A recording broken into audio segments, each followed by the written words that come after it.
Hello guys, তো নিয়ে চলে এলাম আপনাদের সামনে নতুন একটি ব্লগ ভিডিও। আর এখানে আমরা যাচ্ছি একজনের বাড়িতে। কার বাড়িতে যাচ্ছি সেটা আপনারা গেলেই বুঝতে পারবেন।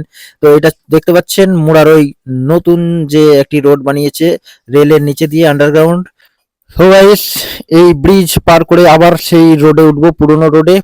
পুরনো রোডে সেই রকম আগের মতোই ভিড় রয়েছে, কিন্তু যাই হোক রেলের ওপর রেল বন্ধ থাকায় যে ভিড়টা হতো সেই গ্যাদারিংটা আর হয় না এখন। তো গাইস, আমরা আর রোডের মধ্যে বেশি ভিডিও না নিয়ে চলে যাব একদম সরাসরি যার কাছে যাচ্ছি তার বাড়িতে।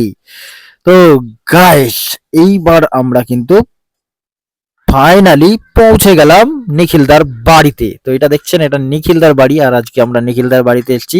এখন তার সঙ্গে দেখা করার জন্য আমরা ভেতরে যাচ্ছি। এটাই হচ্ছে নিখিলদার বাড়ি। সামনে দেখতে পাচ্ছেন তার গাড়িটাও রাখা আছে, এবং এটা হচ্ছে নিখিলদার ওয়াইফ। আর আমরা এবার কিন্তু ঘরে পৌঁছচ্ছি। এখন দেখা যাক ভেতরে কি করছে সে। সো গাইস, ফাইনালি পৌঁছে গেলাম নিখিলদার বাড়িতে। নিখিলদার বাড়ি। আর দেখতে পাচ্ছেন নিখিলদা এখানে কারোর একটা মোবাইল ঠিক করে দিচ্ছে। তো নিখিলদা সারাদিন বাড়িতে বসে এমনি থাকে না, কারো না কারো উপকার করতে থাকে।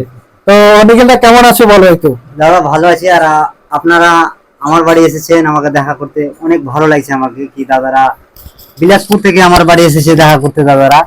তো কি বলবো, এতটা খুশি আমাকে লাগছে কি দাদারা আমার বাড়ি এসেছে, খুবই ভালো লাগলো। তো অবশ্যই সবাই আসবেন আমার বাড়ি, আমাকে দেখা করে যাবেন। আর দাদার ভিডিও গুলো দেখবেন, দাদা ভালো ভালো ভিডিও বানায়, আমিও দেখি, দাদার অনেক বড় ফ্যান আমি।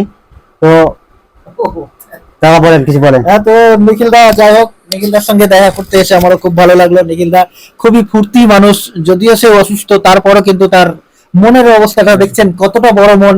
সে যাই হোক সব সময় সে হাসি খুশিতেই থাকে, আর এইভাবেই যেন থাকতে পারে আমরা এটাই আশা করছি। আগামীতেও সে সুস্থ হয়ে উঠবে একদিন অবশ্যই। আর নিখিলদাও সেই লেভেলের লোক, আপনারা একটু সাপোর্ট করে দেবেন তাকে, অবহেলা করবেন না কেউ। তো যাই হোক গাইস, ভিডিওটা এই পর্যন্তই। ভালো থাকবেন, টাটা।